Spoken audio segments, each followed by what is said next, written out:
There's no arguing it. Towson University's debate team wins, claiming an historic win.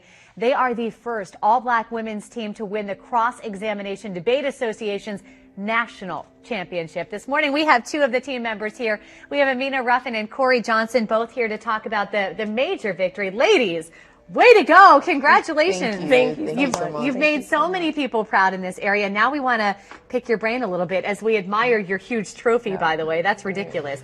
But I'm going to ask you first. We'll start with you, Amina. What was the topic, first of all? The topic was restricting presidential war powers authority. They say the nigga's always already queer. That's exactly the point. It means that the impact is not, that is an impact turn to the that it is a case turn to the affirmative, because we are saying that queer bodies are not able to survive. That it necessarily means that the body of the nigga is not able to survive. We got the topic in about July, and we started doing our research then. When the nigga sees these pains and suffering, that he can only envision himself, that he does not see another nigga that he can feel sympathy for or embrace, but rather that otherness gets obliterated. And we've been supplementing our research throughout the season. Man's photogenic object, disfigured, lynch, and trauma enough. The insight, the trauma, representation, connections into the black child, devouring and identifying with the stories and images the white culture brought up to think and act subjectively like a white man, the black man. So where do you go from there? You know, when you start preparing for a national competition, once you know the topic, what's next? Well, you do a lot of research.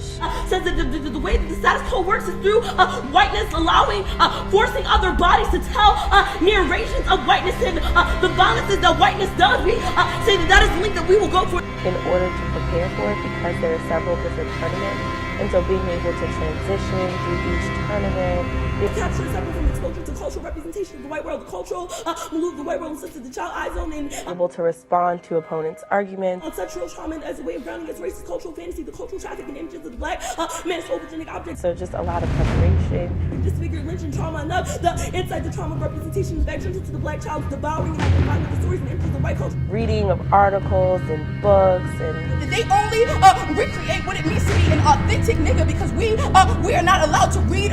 We are not allowed to read certain things or speak in a certain way, because we are seen as not truly speaking to niggas. But it is a question of who even wrote this shit. all that good stuff. Was there anything that threw you off during the competition? You know, something that someone else said, another team, that made you go, Isn't it crazy that 2 days ago I go for the gym and I'm here right now?